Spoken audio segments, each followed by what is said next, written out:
Hey, what's up everyone? I'm back doing another action figure toy review, and today I'm going to be looking at the Marvel Studios Spider-Man No Way Home Marvel Legends series Matt Murdock.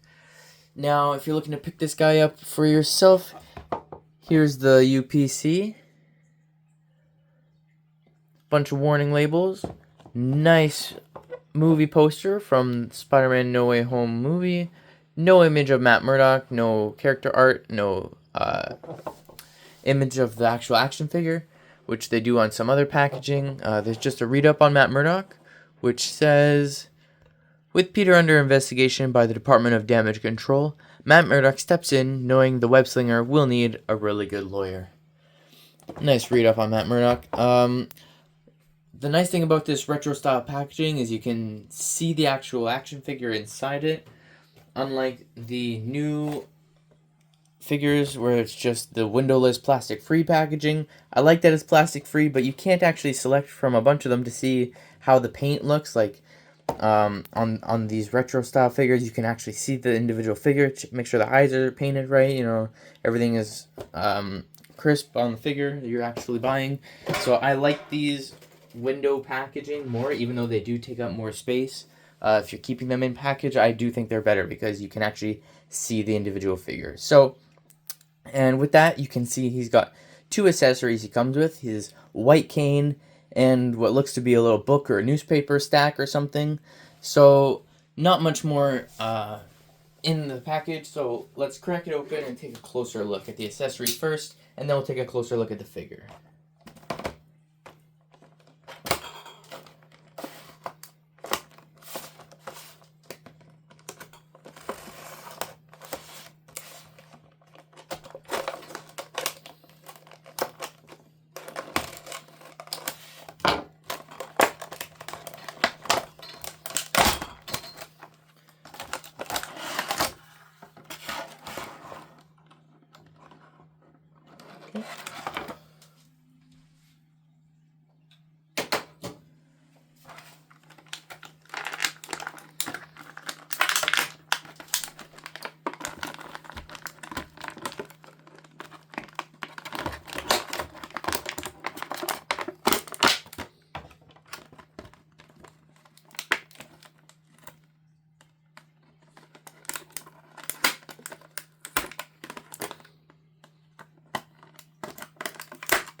And there's everything out of the packaging. So,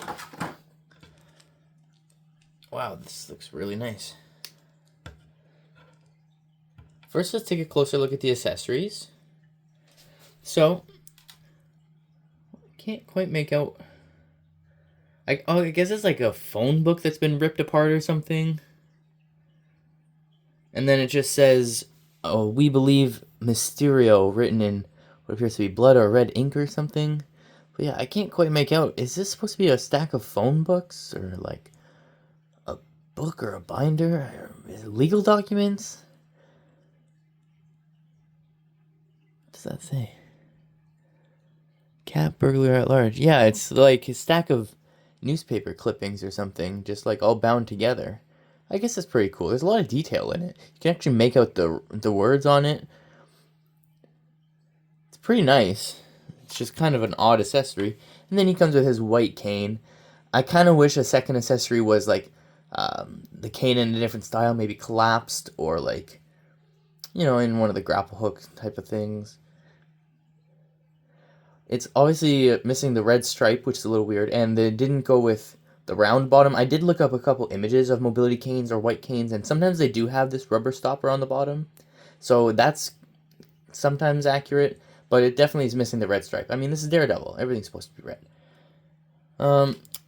Now taking a closer look at the head sculpt of the figure, I think they did an okay job. I'm not a big fan of these glasses. I don't think they look very much like they did how he appeared in Spider-Man No Way Home.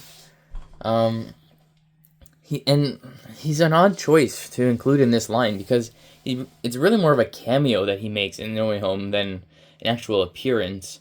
But anyway, they did a good job of the face sculpt. I think it does look like the actor underneath those dumb glasses. They did an okay with the application of paint to show his 5 o'clock shadow. I think they actually did a very good job of that. And I would say, yeah, the actor likeness is dead on underneath those glasses. You can definitely see it. It's just a weird choice for glasses. But now taking a closer look at the suit, you can see it is the exact same as we got with the Phil Coulson from that 3-pack. Having them out of package now, I can tell it is the exact same sculpt, just different, slightly different colors. And I like the gray suit. I think it looks nice. The tie is a bit thinner, but it doesn't look bad. I'll go over the posability of it. It is going to be the exact same articulation. So head can go up this far, which is really good. And it'll go down this far. There's an ab crunch in there, but because of the suit, it kind of hinders. You can go back this far. And you can go forward a little bit. There's a waist cut. His shoulders will go out past halfway, which is good. I think better range on these shoulders than the Coulson, actually. Yeah, both of them. Arms also will rotate around this way. There's a bicep swivel. Double jointed. Oh, actually, so they've updated this body mold. They've gone pinless. I'm just noticing that. It's the same mold, but they've updated it now to close those gaps. So that looks a little nicer. Still good range of motion on that double pin elbow. And then wrists will hinge up and down. It's a little stiff. I haven't moved him around since I got him out of the package. This is the first time. They'll also rotate around. He's got legs that kick forward. That far. Not really back. There's an upper thigh cut. Double jointed pinless knees. The thigh cut and the feet will go down a little bit, up a little bit, and they have an ankle pivot. So he's very well articulated. Now, let's see the main reason I got him. I want to see a head swap of this guy with my Tony Stark that came in an Iron Man lot I got from an eBay seller, and that popped on there perfectly. I think that looks awesome. I'm probably going to use this as a Tony Stark in my display.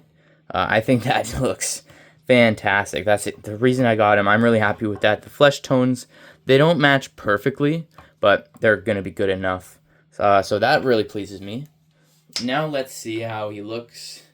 Actually, let's measure him out first, just on his own. So he stands at 6.5, just under 6.5 inches tall. Here he is compared to himself, Daredevil. And you can see, yep, they are the same height. You could say he's a little bit taller in the Daredevil suit, but you could just say that's because of the boots within the suit and the mask. Like, I think I could definitely see him being in there. I think that looks good. Now let's see how he looks facing off against Kingpin.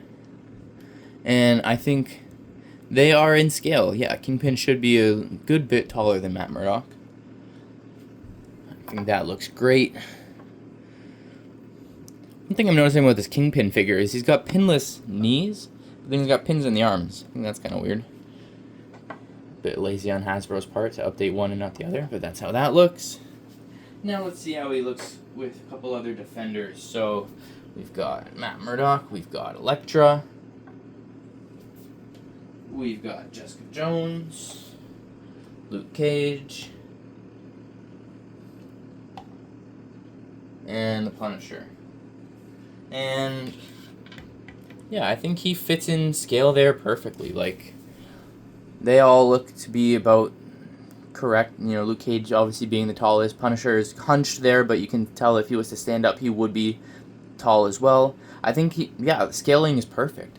This guy is a great addition to my Marvel Legends collection. And I'm super happy that Tony Stark head sculpt fits on there. That was the main reason I got him, so I'm really happy.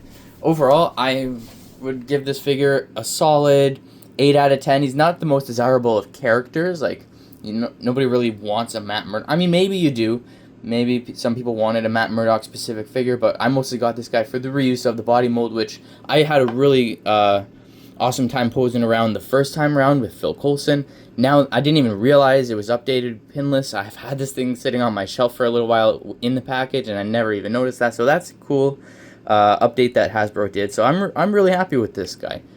Overall, solid 8 or even a 9 out of 10. Anyway, that's going to be the end of my review. Stay tuned for the next one. More action figures and unboxing videos coming soon. Hit that subscribe button and see you next time. Peace.